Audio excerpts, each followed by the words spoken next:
ఆదికాండము 21:1. యెహోవా తాను చెప్పిన ప్రకారము శారాను దర్శించెను. యెహోవా తానిచ్చిన మాట్చొప్పున శారాను గూర్చి చేసెను. 2. ఎట్లనగా దేవుడు అబ్రాహాముతో చెప్పిన నిర్ణయకాలములో శారా గర్భవతియై అతని ముసలితనమందు అతనికి కుమారుని కనెను. 3. అప్పుడు అబ్రాహాము తనకు పుట్టిన వాడును తనకు శారా కనినవాడునైన తన కుమారునికి ఇస్సాకు అను పేరు పెట్టెను. 4. మరియు దేవుడు అబ్రాహాము కాజ్ఞాపించిన ప్రకారము అతడు 8 దినముల వాడైన ఇస్సాకు అను తన కుమారునికి సున్నతి చేసెను. 5. అబ్రాహాము కుమారుడైన ఇస్సాకు అతనికి పుట్టినప్పుడు అతడు 100 ఏండ్లవాడు. 6. అప్పుడు శారా, దేవుడు నాకు నవ్వు కలుగజేసెను. వినువారెల్ల నా విషయమై నవ్వుదురనెను. 7. మరియు శారా పిల్లలకు స్తన్యమిచ్చునని ఎవరు అబ్రాహాముతో చెప్పును, నేను అతని ముసలితనమందు కుమారుని కంటిని గదా అనెను. 8.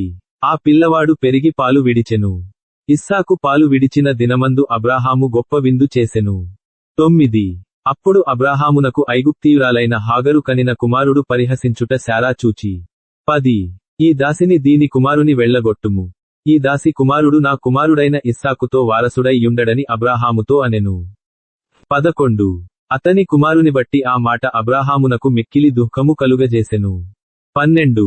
అయితే దేవుడు, ఈ చిన్న వాని బట్టియు నీ దాసిని బట్టియు నీవు దుఃఖపడవద్దు.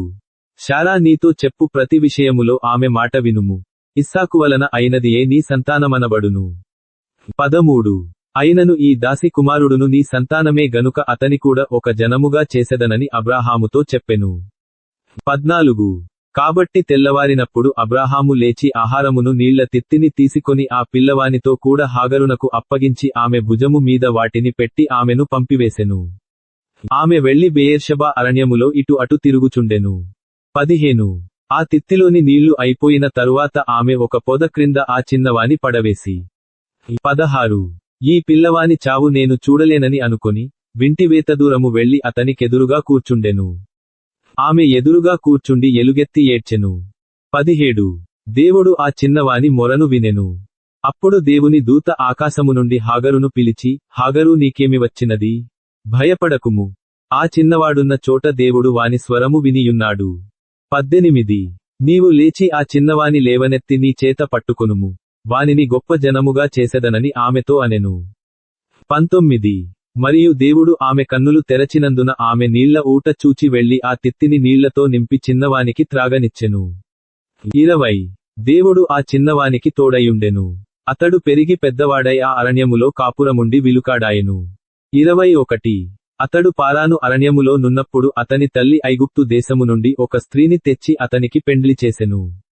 22. ఆ కాలమందు అబీమెలెకును అతని సేనాధిపతి అయిన ఫీకోలును అబ్రాహాముతో మాటలాడి, నీవు చేయు పనులన్నిటిలోను దేవుడు నీకు తోడయున్నాడు గనుక. 23. నీవు నన్నైనను నా పుత్ర పౌత్రాదులనైనను వంచింపక, నేను నీకు చేసిన ఉపకారము చొప్పున నాకును నీవు పరదేశివయ్యున్న ఈ దేశమునకు చేసెదనని దేవుని పేరట ఇక్కడ నాతో ప్రమాణము చేయుమని చెప్పెను. 24. అందుకు అబ్రాహాము, ప్రమాణము చేసెదననెను. 25. అబీమెలెకు దాసులు బలాత్కారముగా తీసుకొనిన నీళ్లబావి విషయమై అబ్రాహాము అబీమెలెకును ఆక్షేపింపగా అబీమెలెకు, ఈ పని ఎవరు చేసిరో నేనెరుగను. 26. నీవును నాతో చెప్పలేదు, నేను నేడే గాని ఈ సంగతి వినలేదని చెప్పగా. 27. అబ్రాహాము గొర్రెలను గొడ్లను తెప్పించి అబీమెలెకుకిచ్చెను. వారిద్దరు ఇట్లు ఒక నిబంధన చేసుకొనిరి. 28. తరువాత అబ్రాహాము తన గొర్రెల మందలో నుండి 7 పెంటిపిల్లలను వేరుగా నుంచెను గనుక. 29. అబీమెలెకు అబ్రాహాముతో, నీవు వేరుగా ఉంచిన ఈ 7 గొర్రెపిల్లలు ఎందుకని అడిగెను. 30. అందుకతడు, నేనే ఈ బావిని త్రవ్వించినందుకు నా సాక్ష్యార్థముగా ఈ 7 గొర్రె పిల్లలను నీవు నాచేత పుచ్చుకొనవలెనని చెప్పెను. 31. అక్కడ వారిద్దరు అట్లు ప్రమాణము చేసుకొనినందున ఆ చోటు బెయేర్షెబా అనబడెను. 32. బెయేర్షెబాలో వారు అలాగు ఒక నిబంధన చేసుకొనిన తరువాత అబీమెలెకు లేచి తన సేనాధిపతి అయిన ఫీకోలుతో ఫిలిష్తీయుల దేశమునకు తిరిగి వెళ్ళెను. 33. అబ్రాహాము బెయేర్షెబాలో ఒక పిచుల వృక్షము నాటి అక్కడ నిత్యుదేవుడైన యెహోవా పేరట ప్రార్థన చేసెను. 34. అబ్రాహాము ఫిలిష్తీయుల దేశములో అనేక దినములు పరదేశిగా నుండెను. ఆదికాండము 21.